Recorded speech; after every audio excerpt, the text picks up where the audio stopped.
여러분 안녕하십니까? 광주 MBC 뉴스투데이 시작합니다. 먼저 오늘의 주요 뉴스입니다. 전우원 씨가 오늘 전두환의 직계가족 중 처음으로 5.18 피해자를 만나 사죄하고 5월 영령을 참배합니다. 휴대전화를 개통해 업자에게 돈을 받고 넘기는 이른바 내구재 대출이 10년 넘게 지속되고 있지만 관계당국이 서로 책임을 떠넘기면서 피해자들이 계속 늘고 있습니다. 전남도청 사무관리비가 사적으로 쓰이는 과정에서 예산을 관리 감독해야 할 간부들 역시 허술하게 결제를 해줬던 것으로 드러났습니다. 광주시 도시계획위원회가 신세계백화점 확장 이전 안건을 조건부 승인한 가운데 중소상인들이 백화점 확장에 반대하고 나섰습니다. 어제 새벽 광주에 도착한 전두환의 손자 전우원 씨가 오늘 전두환 일가로는 처음으로 광주 5.18 묘역을 참배합니다. 참배에 앞서 취재진이 전우원 씨를 만나 심경을 들어봤습니다. 김초롱 기자가 보도합니다. 경찰 조사가 끝나고 곧바로 밤길을 달려 광주로 내려온 전우원 씨. 광주 땅을 밟자마자 여러 차례 90도로 허리를 숙여 사죄의 인사를 했습니다. 이렇게 늦게 오게 되어서 정말 진심으로 사죄드립니다. 상처받으신 모든 분들께 그분들의 억울한 마음을 최대한 풀어드리고 싶습니다. 전 씨는 오늘 5.18 묘지 참배에 앞서 호텔에서 5.18 역사를 공부하고 마음을 가다듬는 시간을 가졌습니다. 잠시 호텔에서 나온 전 씨는 취재진을 만나 할아버지 전두환과의 일화를 밝혔습니다. 어릴 때 궁금한 마음에 관련된 이야기나 주제를 언급을 하면 대화 주제를 바꾸시거나 말을 피하시거나 침묵을 하시거나 전두환이 5.18을 어떻게 보고 있었는지도 명확히 했습니다. 민주화 운동이 아니라 폭동이고 북한군들의 개입이 있었고 사람들 말 믿지 마라 그런 식으로. 하지만 5.18 민주화 운동의 역사적 의미를 깨닫게 됐고 자신을 받아준 광주에 다시 한번 감사했습니다. 정말 어떻게 보면은 저희 가족 된 사람들 꼴도 보기 싫으신 분들 그런 와중에도 이제 저를 보러 오주시겠다고 하시는 분, 제가 찾아가도 된다고 해주시는 분이 그냥 있다는 것만으로도 5.18 단체는 전 씨의 사죄 행보를 돕겠다는 입장입니다. 증언 혹은 양심선을 행동으로 옮겼다라고는 참 이게 무엇보다 중요합니다. 유족과 피해자들 단체 대표들은 전우원 씨가 온 부분을 우선 따뜻하게 맞이할 거고요. 5.18 43주년을 앞두고 전두환 손자의 참배에 대해 광주 시민들이 어떤 반응을 내놓을지 5.18 진상규명에는 어떤 변화가 생길지 기대를 모으고 있습니다. MBC 뉴스 김초롱입니다. 광주 MBC 유튜브 채널에서 오늘 전두환의 손자 전우원 씨가 5.18 피해자들과 5월 영령을 방문하는 모습을 생중계합니다. 광주 MBC 뉴스 유튜브에서 오늘 오전 10시부터 2시간 동안 전우원 씨가 5.18 피해자를 만나 사과하고 국립 5.18 묘지를 찾아 5월 영령께 참배하는 모습을 생방송할 예정입니다. 오늘은 어제보다도 기온이 더 높게 오르겠습니다. 오늘 아침 기온부터 9도 안팎으로 어제보다 2, 3도가량 높게 시작하고 있고요. 한낮 기온이 특히 27도 안팎까지 오르면서 어제보다 4도가량 높겠고 평년 기온을 무려 10도가량 웃돌겠습니다. 올 들어 가장 높은 기온으로 낮 동안에는 포근하다 못해 덥게도 느껴질 수 있는 날씨가 이어지겠습니다. 현재 하늘 모습 보시면 구름 지나고 현재 맑은 하늘 드러나고 있습니다. 미세먼지 농도는 보통 수준으로 유지되겠고요. 다가오는 주말까지도 맑은 날씨가 지속되겠습니다. 대기는 점차 더 메말라가고 있습니다. 연일 광주와 전남 동부 지역을 중심으로 건조주의보가 발효 중입니다. 화재 사고에는 조심 또 조심하셔야겠습니다. 날씨 정보였습니다. 본인의 이름으로 휴대전화를 개통했다가 사기 피해를 입는 이른바 내구재 대출 범죄가 기승을 부리고 있습니다. 급하게 돈을 빌렸다 빚을 안게 된 피해자들 가운데는 특히 청년들이 많았습니다. 임지은 기자가 취재했습니다. 도박으로 800만 원 빚을 지고 있던 대학생 임모 씨는 지난해 폰테크 광고글을 보고 귀가 솔깃했습니다. 자신의 명의로 휴대전화를 만들면 통신료를 내지 않고도 빠르게 돈을 벌 수 있다는 내용이었습니다. 브로커와 대리점을 찾아 휴대전화 세대를 개통했지만 임 씨에게 돌아온 건 빚 수백만 원이었습니다. 휴대전화 한 개당 현금 20만 원씩 60만 원을 받긴 했지만 나머지 기계값 등으로 500만 원을 갚아야 할 처지가 된 겁니다. 너무 후회스럽고 아직 돈벌이도 없기 때문에 못 갚고 그냥 버티고 있는 상태입니다. 실직과 교통사고로 연체 늪에 빠져 있던 한 여성도 발을 들였다가 580만 원의 빚을 떠안게 됐습니다. 불법이 아니라고들 하죠. 그때 그 적은 돈을 보고 그때 그렇게 그랬는지. 급하게 돈이 필요한 사람들을 상대로 휴대전화를 개통하게 시킨 뒤 남은 기계값을 대부업자에게 넘기는 이른바 내구재 대출에 속은 겁니다. 나를 구제하는 대출이라는 뜻의 사기는 청년층이 주된 피해자입니다. 사회초년생이나 취업준비생 등 절박함에 내몰린 피해자들의 심리를 악용합니다. 피해자 10명 중 7명이 20대인데 평균 3.3대의 휴대전화를 개통해 400만 원 정도의 피해를 보는 것으로 나타났습니다. 항상 찾는 거는 비싼 폰에 신규로 많을 때는 하루에 10건을 물어볼 때도 있고요. 이런 피해는 10년 넘게 이어지고 있지만 아직 정확한 피해 규모는 알려져 있지 않은 상황입니다.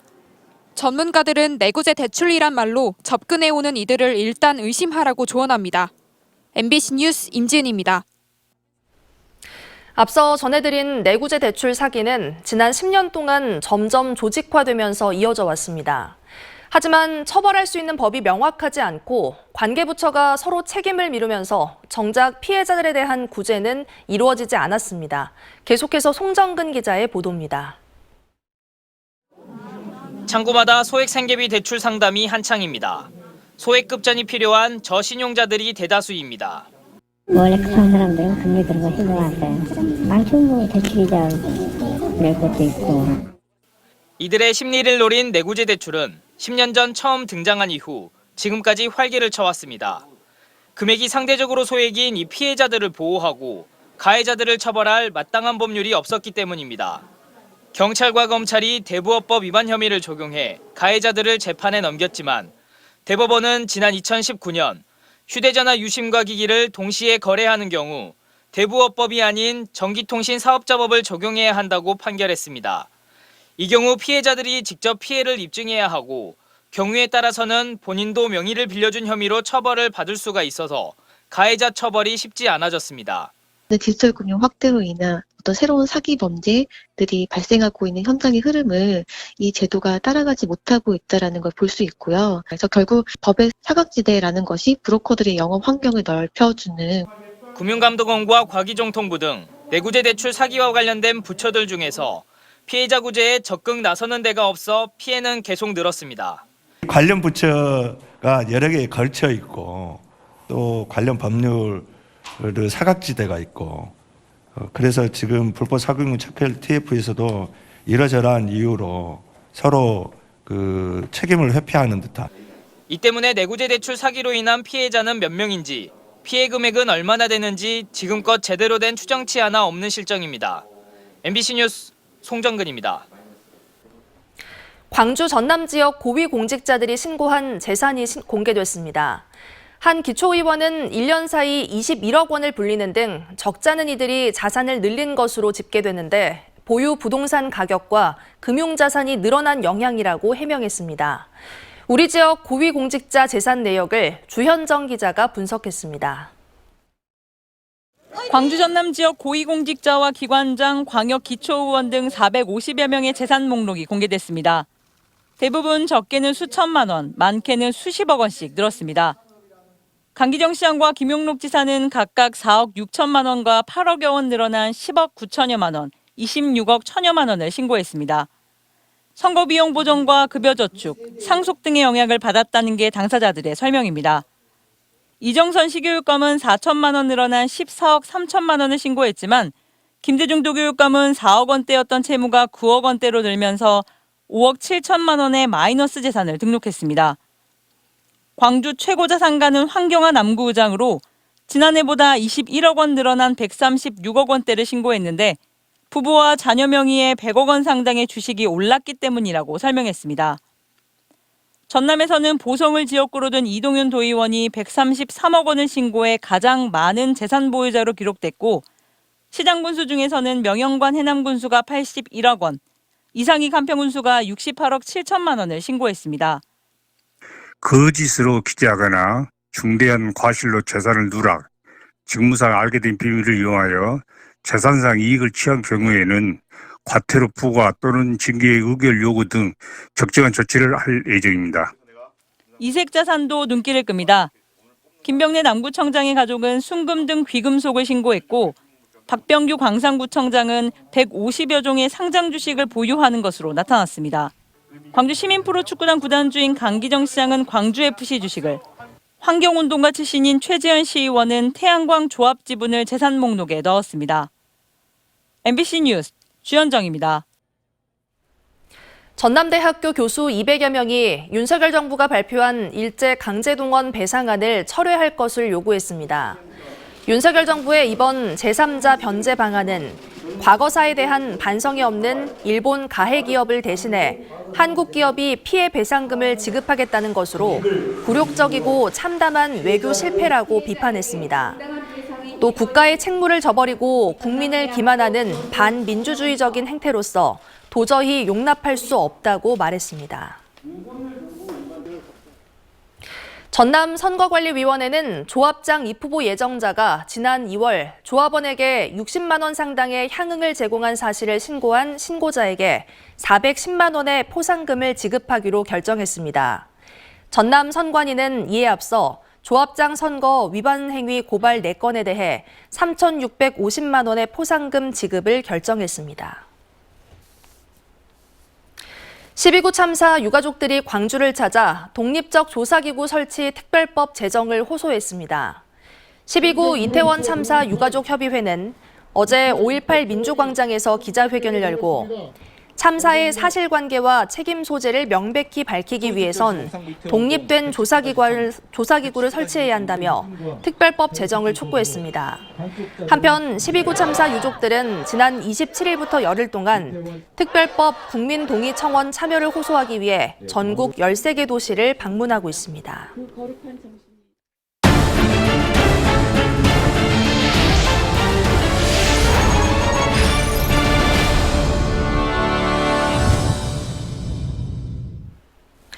전남도청 사무관리비 일부가 사적 용도로 쓰인 과정에서 간부들의 결제 역시 허술했습니다. 현재 전남도청 사무관리비 사용은 사실상 멈췄는데요. 특히 공교롭게도 매점 인터넷 쇼핑몰이 운영되지 않은 뒤 물품 구매가 뜸해졌습니다. 박종호 기자가 취재했습니다.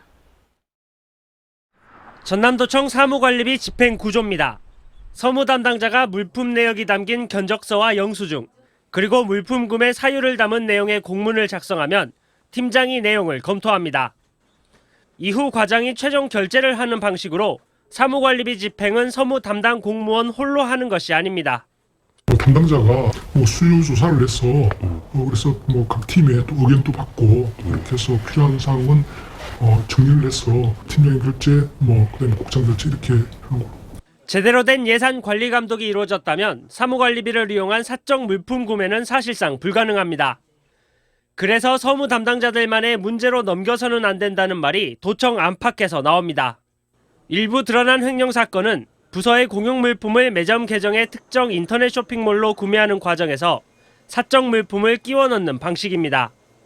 사무실 슬리퍼와 여성용 모자, 카드 지갑, 그리고 무선 이어폰과 태블릿 PC, 스마트워치 골프 에디션과 고가의 가정용 청소기, 남성용 여름바지와 샤워용품, 양념통, 건강보조식품까지 매점 인터넷 쇼핑몰 구매 내역에 포함된 물품들인데 어떤 부서에서 어떤 예산으로 누가 구매했는지, 사무관리비가 아닌 개인적으로 구매했다는 물품은 몇 개나 되는지 전남도청은 아직 제시하지 못하고 있습니다.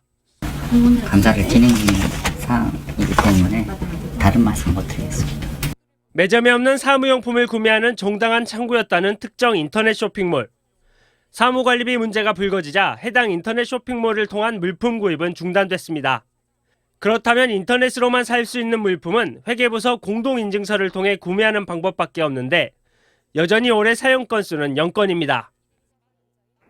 이제 아직은 없고요. 그리고 계속 지금 언론에 나오니까 실과에서 물품 구매 자체를 별로 하고 싶은 생각이 없을 거 아닙니까? 시민단체의 경찰 수사 개시 촉구 기자회견을 막으려 했던 전남도청. 사무관리비 등에 대한 구체적인 자료 공개를 꺼리는 등 이제 전남도청 내 각 부서 입단속에도 나서고 있습니다. MBC 뉴스 박종호입니다. 여수 국가산단 대기오염물질 배출량 조작 사건이 발생한 지 4년여 만에 산단 주변에 대한 환경오염 실태조사가 이루어질 것으로 보입니다. 최근 거버넌스 권고안 실행에 구체적인 방법을 두고 쟁점 사항에 대한 의견 접근이 이루어지면서 최종 합의안도 도출될 수 있을 것으로 보입니다. 보도에 김주희 기자입니다. 지난 2019년 발생한 여수산단 일부 대기업들의 대기오염물질 측정값 조작 사건. 유사 사건의 재발 방지 대책 마련을 위해 구성된 여수산단 민관협력 거버넌스는 지난 2021년 9가지 환경관리 종합 대책을 마련했습니다. 하지만 산단 기업들을 중심으로 일부 쟁점안에 대해 첨예한 입장차를 보이면서 1년여 넘도록 합의에 이르지 못한 채 공전했지만 최근 분위기가 바뀌었습니다.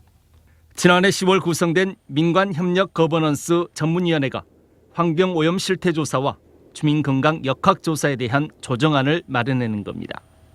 먼저 1차 년도에 시작될 환경오염 실태조사와 관련해 대기오염도 조사의 경우 1년 6개월에 걸쳐 8일 동안 산단 경계 5km 내 주거지역 5개 지점을 포함해 10개 지점에 대해 조사하기로 하는 등 6개항의 세부 조정안을 도출했습니다.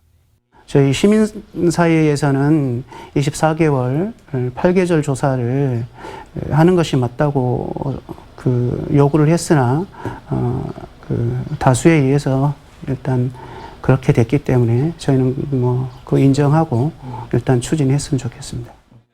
또한 주민건강 역학조사도 2차년도 시행에 합의하고 구체적인 세부안을 논의하기로 했습니다. 최종적으로 지금 현재 결정난 사항은 환경 실태 조사를 1년간 먼저 진행하고 2차년도에 건강 역학 조사를 진행한다라는 것은 확정이 되어 있습니다. 어떤 범위로, 어떤 대상으로 또 어느 정도 비용을 들여서 진행할 것인지에 대해서는 아직 논의가 안 되고 있습니다.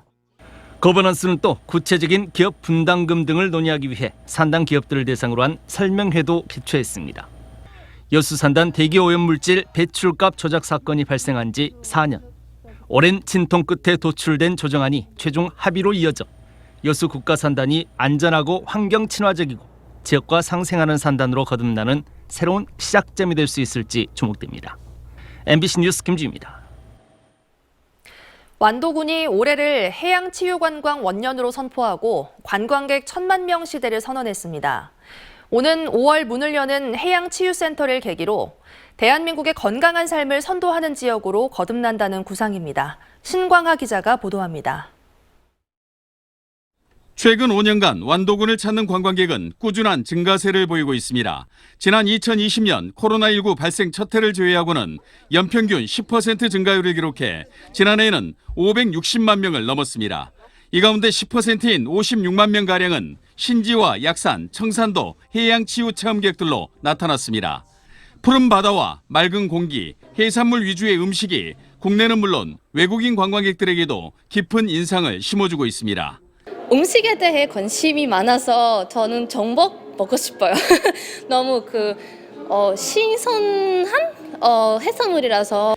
완도군은 올해를 해양치유산업 원년으로 삼고 1,000만 관광객 유치를 목표로 선포식을 가졌습니다. 선포식에는 국내 여행사와 유관기관 관계자, 2030 MZ세대 체험단 등 200여 명이 참가해 해양치유 관광에 관심을 보였습니다. 네, 코로나로 3년 동안 너무 힘들었었는데 치유에 관련된 포인트로 상품이 만들어진다면 고객들이나 손님들도 상당히 좋아하실 거라고 봅니다. 그런 부분. 청산도 슬로 축제와 장보고 수산물 축제, 전남 도민체전, 장애인체전, 정원 박람회가 이어지는 4월과 5월은 해양치유 산업 집중 홍보 기간입니다. 이 기간 동안에 해양치유와 관광이 연계되는 그런 홍보를 통해서 1,000만 관광의 시대를 열어가겠다는 그런 의지가 담겨 있다고 하겠습니다.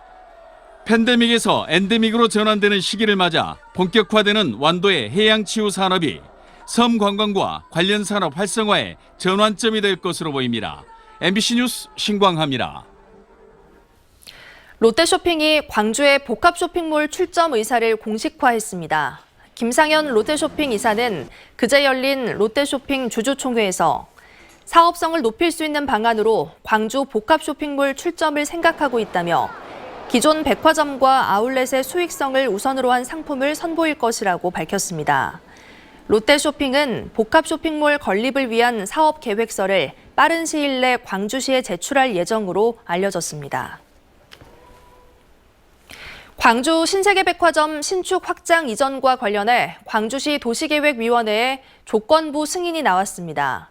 광주시는 어제 도시계획위원회를 열고 조건부 동의로 백화점 확장 이전을 수용하면서 광천사거리 지하차도 건립과 백화점 주차면 확대, 교통불편 대책 마련 등 구체적인 활용 방안을 제시했습니다.